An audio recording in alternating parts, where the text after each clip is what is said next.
nandito kami ngayon sa may seaside, sa may esplanade ng MOA. So ayan sila. Nagpa-selfie si Liit at si Marcus. Ayan. Diba saya? Pagkatapos namin gumala sa may seaside, ay pumunta nga kami dito sa may likod ng esplanade, dito sa may terminal. At dito kami nagpahinga muna kahit sandali. So ayan guys, umiga muna kami dito at nagpahinga kasi masakit na nga yung paa namin. So umiga muna kami kay Marcus. So ayan si Marcus. So si Liit, ayan. So nagpahinga kami rito kasi para hindi sumakit yung paa namin papuntang Binondo, diba? Bali na matagalan, okay lang. Ang saya-saya mag-moment dito, oh, diba? Nasa gilid lang kami ng tabing dagat. Nandito kami ngayon sa may tulay. So meron palang parang fun run o bike fun, I don't know, parang ganon. So walang mga sasakyan. Yun sila.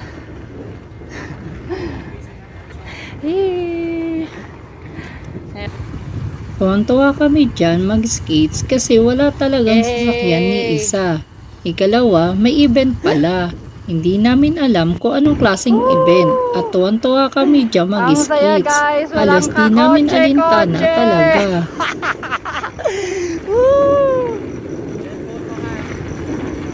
Sana laging ganito, may event dito. So ayun guys, hindi kami na-inform, may fun run pala. With a twist. So sabay kami sa fun run. So nadaan na kami ngayon guys dito sa may Sofitel Hotel. Ayan. So maaga. Napaaga yung dating namin. Ayun si Liis. Hindi nga lang ganun kaganda yung daan, pero okay lang. So ayun guys, napaaga kami ng dating dito sa may CCP complex. So ito yung CCP. Ayan. So kakaroon ng fun run, ayan, nag-start na, nakakahabol na sa amin. Hindi na may alam may event. Grabe, layo ng tinahak natin from Alabang to CCP3 sa Manila. At papadaan na nga kami dito sa may Star City. Ito na nga guys, nakalabas na kami ng CCP complex. Ang ending, may fun run. Ayan, mga natakbo. Ang saya, diba? Easily eat. So ayun guys, lumipat kami ng kabilang lane. Kasi nagagalit, may fun run naman talaga doon. So nandito kami sa lane na to. Kaya titignan namin dito kung maganda yung daan sa kabilang to. Wala, no choice kami kaysa pagalitan kami. Nandito na kami sa may Luneta. Yan. At nakarating na nga kami dito sa may Luneta Park. Nakaraan na kami sa may Luneta Park. So ayan yung Luneta Park. So ayan sila. Kailangan na namin makatawid dito sa may intersection na to papunta sa may Intramuros. At nakapasok na nga kami dito sa may Intramuros.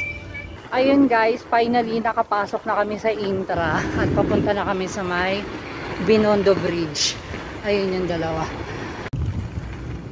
Chill lang yung pag-i-skate namin dyan hanggang makarating kami dito sa may immigration office.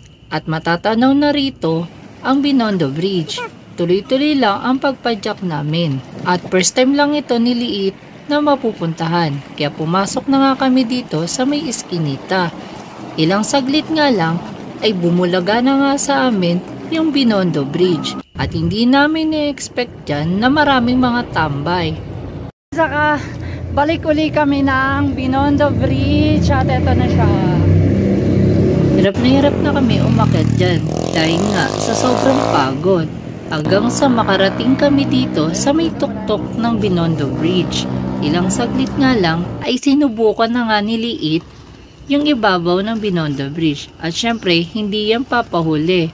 Talagang sinulit niya yung pagpunta namin sa may Binondo Bridge habang si Marcus naman ay nagpapahinga dahil sa sobrang pagod na rin niya. Dahil hindi rin namin na-expect Alabang to Manila. So, uwi na nga kami kasi pagod na si Marcus. Ayun si Marcus.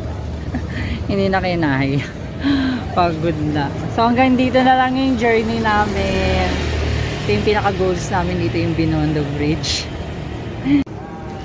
At ito na nga. papaalis na kami dyan. At pababa na nga kami sa may Binondo Bridge dahil sobrang pagod na rin namin. Ikalawa, nag-chill-chill lang talaga dyan yung pag-i-skates. Ipatalon-talon pa dyan si Liit. At maghahanap nga kami ng mauupuan para makapagubad ng rollerblade. Nakababa na kami ng Binondo Bridge at pauwi na kami dahil pagod na raw si Marcus. Woo! So ito ngayon, maghanap kami ng place kung saan magtatanggal ng skates, then maglalakad na kami. Nagubad na kami ng rollerblade. So ito. At iikutin na lang namin ng Intramuros. At gumala muna kami dito sa loob ng Intramuros. Halos mag-aalas 5 na yan. 5 na in the morning. So andito kami sa Intramuros. So naglalakad ako dito sa may pinaka parang pasilyo.